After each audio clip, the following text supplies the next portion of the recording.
নবগ্রহ। নবগ্রহ দেখো, সব নবগ্রহ, 9টি গ্রহ এখানে আছে, মানে 9টি গ্রহ। Hello everyone, welcome back to a new blog. কোথায় যাচ্ছে? চলো, কোথায় যাচ্ছ?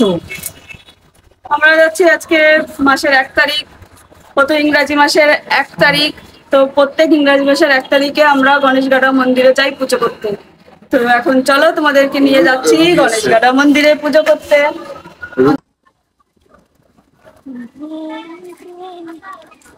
তাহলে তোমরা সবাই দেখতে পাচ্ছ আমরা মন্দিরের ভিতরে চলে এসেছি। আর মন্দিরের চারপাশটা খুবই সুন্দর, অনেক জায়গা নিয়ে মন্দিরটা তৈরি। পরে একটা ভিডিওতে ঘুরে ঘুরে দেখাবো। আর দেখো, এবার চলে যাচ্ছি আমরা চপ্পলটা রেখে পা ধুতে। পাটা ধুয়ে এখানে অনেক জলের কলের ব্যবস্থা করা আছে, এখান দিয়ে সবাই পা ধুয়ে তারপরে মন্দিরের ভিতরে প্রবেশ করে। তো আমরাও একটু হাত পা ধুয়ে নিচ্ছি, মুখ টুক ধুয়ে তারপরে মন্দিরের দিকে ঢুকবো। তো দেখতেই পাচ্ছ আমি ধুচ্ছি, আমার বৌদি, আমার বন্ধু সবাই মিলে। এর ভিডিওটা ছিল 2 মাস আগের ভিডিও। প্রচণ্ড গরম তখন, মানে কি বলবো, ঘরের থেকে বেরানো যাচ্ছিল না, আমার শরীরটাও একটু খারাপ ছিল। তার মধ্যেও আমরা মন্দিরে গেছি, মন্দিরে তো যেতেই হবে। তো এখন দেখো, এখন যাচ্ছি আমরা একটু কেনাকাটা করতে, মানে প্রসাদ কিনতে। তো এখানে প্রসাদ বলতে নারকেল দিয়ে, এখানে মেইন পুজো হয় হচ্ছে নারকেল দিয়ে। নারকেল, ওর ভিতরে একটু ফুল থাকে আর দুটো একটা ধূপকাঠি থাকে। এটাই হচ্ছে এখানকার মানে বাইরের দিকটার নিয়ম আর কি। আমরা যেমন ফল প্রসাদ কেটে নিয়ে যাই গ্রামের দিকে, ওরকমটা বাইরের দিকে হয় না। বাইরের দিকে নারকেলই হচ্ছে সব থেকে শুভ মানে। তো এই জন্য নারকেলটা ফাটালে পারে ভিতরটা যদি একদম চকচকে সুন্দর বেরায়, তাহলে বুঝবে আগামী দিনগুলো তোমাদের খুব ভালো কাটবে। তো এই জন্যই সবাই এখানে নারকেলটাকে ভীষণ শুভ মনে করে। আর এই যে দেখো, এরা সবাই জিজ্ঞাসা করছিল কি ভিডিও করছো, কোথায় পোস্ট হবে। তো আমরা বললাম ইউটিউবে পোস্ট করব। তো যাই হোক, ওরাও ভীষণ খুশি যে ওদের মানে দোকানকে আমরা ভিডিও করছিলাম। তো এইবার দেখো, চলো মন্দিরের ভিতরে নিয়ে যাই। আর মন্দিরের ভিতরে দেখতে পাচ্ছ আমরা এখন প্রবেশ করব। তো প্রথমে একটু নমস্কার করে নিলাম ঢোকার সময়। তো তারপরে আমরা আস্তে আস্তে ঢুকে পড়লাম। আর ভিতরে দেখো, আজকে প্রচণ্ড ভিড় ছিল। এমনিতে গরম, তার উপরে এতটা ভিড়। এই মন্দিরটা চারিদিকে সবাই 108 বার পরিক্রমা করে, তার জন্য এখানে খাতা পেন রাখা থাকে। তো তোমরা ওইটা নিতে পারো, ওখানে 108 করে লেখা থাকে। একটা পরিক্রমা করার পরে তুমি একটাই টিক চিহ্ন করবে, এরকম করে। না হলে তো তোমাদের মনে থাকবে না যে 108 বার ঘুরলে না কবার ঘুরলে, কাউন্টিং করতে সুবিধা হবে, তাই সেই কারণে এগুলো রাখা থাকে। তো আমরা আজকে ওটা নিলাম না, কারণ আমি বেশি ঘুরবো না, আমার শরীরটা খারাপ। তো আমি বললাম আমি 11 বারই ঘুরবো।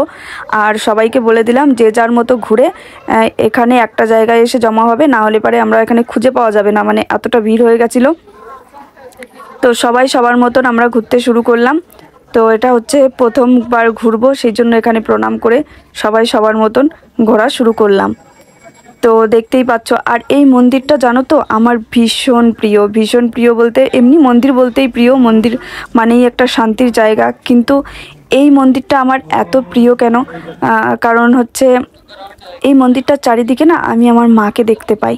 তার কারণ আমার মা যখন বেঁচে ছিলেন, তখন আমাদের বাড়িতে যখন ছিল, তখন আমার মাকে নিয়ে আমরা এই মন্দিরটায় আসতাম প্রত্যেক মাসে। তো এই মন্দিরের এক এক কোণায়, মানে এখানে ওখানে সেখানে সব জায়গায় আমার মায়ের স্মৃতি জড়িয়ে আছে। তো যেখানেই মনে হয় যে ওখানে আমার মা দাঁড়িয়ে আছে, এই বুঝি আমার মা আমাকে ডাকছে, মানে এতটা ভালো লাগে এই জায়গাটা। এই জন্য এই মন্দিরটা আমার বেশি প্রিয়। এখানে আসলে আমার মায়ের স্মৃতিগুলো আরও বেশি আপন করে ডাকে আমাকে, খুব ভালো লাগে। আমি আমার মাকে এখানে দেখতে পাই, সত্যি বলছি। এই জন্য আমার এই মন্দিরটা ভীষণ প্রিয়, আমি মিস করতে চাই না এই জন্য মন্দিরে যাওয়ার কথা শুনলে।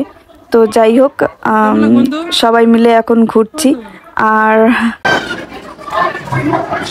ঠাকুর দর্শনে আসলে এমনি মনটা ভালো থাকে। তাহলে এবার আমাদের পরিক্রমা কমপ্লিট হয়ে গেছে। আর তোমাদের দাদাভাইয়ের এখনো হয়নি, কারণ তোমাদের দাদাভাই 108 বার পরিক্রমা করে। তো তোমরা দেখে নাও আমাদের গণেশগাড়ার গণেশ মন্দির, গণেশ ভগবান তো দেখতে পেলে। আর জানো তো, এই গণেশ ভগবান যখন গণেশ পুজো হয় 11 দিনে পুরো 11টা কালারে মানে দেখা যাবে এই গণেশটাকে, কারণ প্রত্যেক দিনে এক এক রকম পুজো হবে আর এক এক রকম কালার হবে। তো তখন যদি আসি তোমাদের অবশ্যই দেখাবো। তারপরে চলে গেলাম যেখানে নারকেল ফাটায় সেই জায়গাটায়, মানে নারকেল ফাটিয়ে পুজো করে। তো এইখানটায় আসলাম, ওখানে মন্দিরের ভিতরে শুধু দর্শনই করে, আর এই বাইরে এখানে গণেশ বসানো রয়েছে।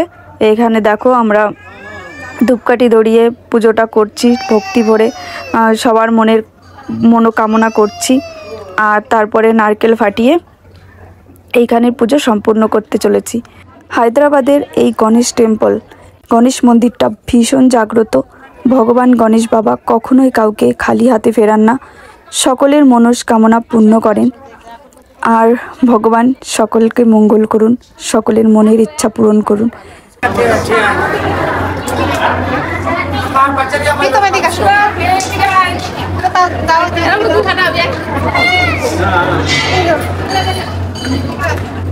ফাটাও না তুমি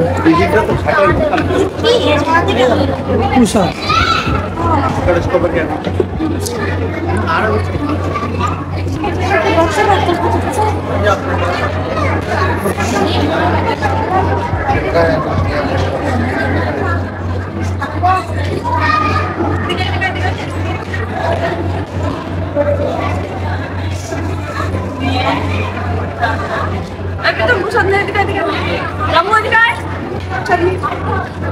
তাহলে আমরা সবাই ডাবের জলের প্রসাদ নিয়ে উপোস ভঙ্গ করলাম।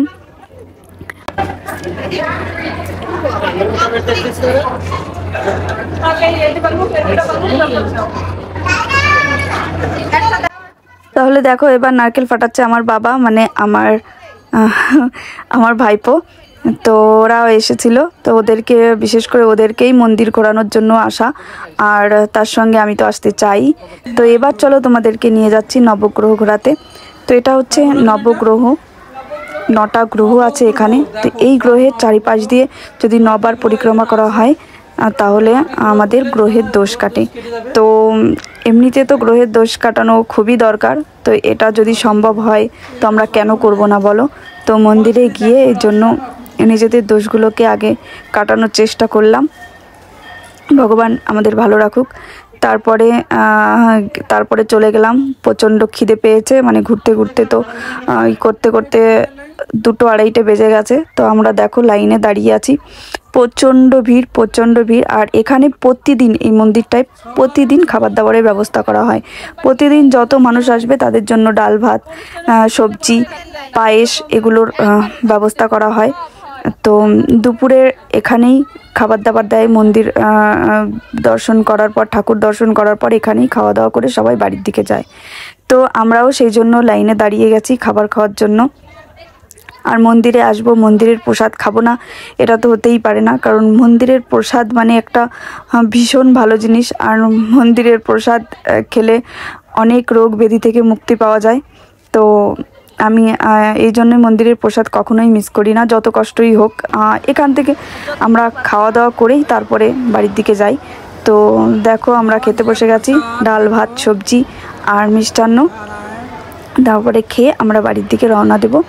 আর এই প্রত্যেক মাসের 1 তারিখেই কিন্তু আমাদের ফ্যামিলির তরফ থেকে আমাদের সরাপুর গ্রামের মহাশ্মশানে আমরা একটু পুজো রাখি আর লবণ ভাতের ব্যবস্থা করি। তো তোমরা যারা জানো না তারা অবশ্যই শ্মশান থেকে ঘুরে আসবে আর অবশ্যই প্রসাদ গ্রহণ করবে। তো আশা করছি তোমাদের সকলের এই ভিডিওটাও খুব ভালো লেগেছে।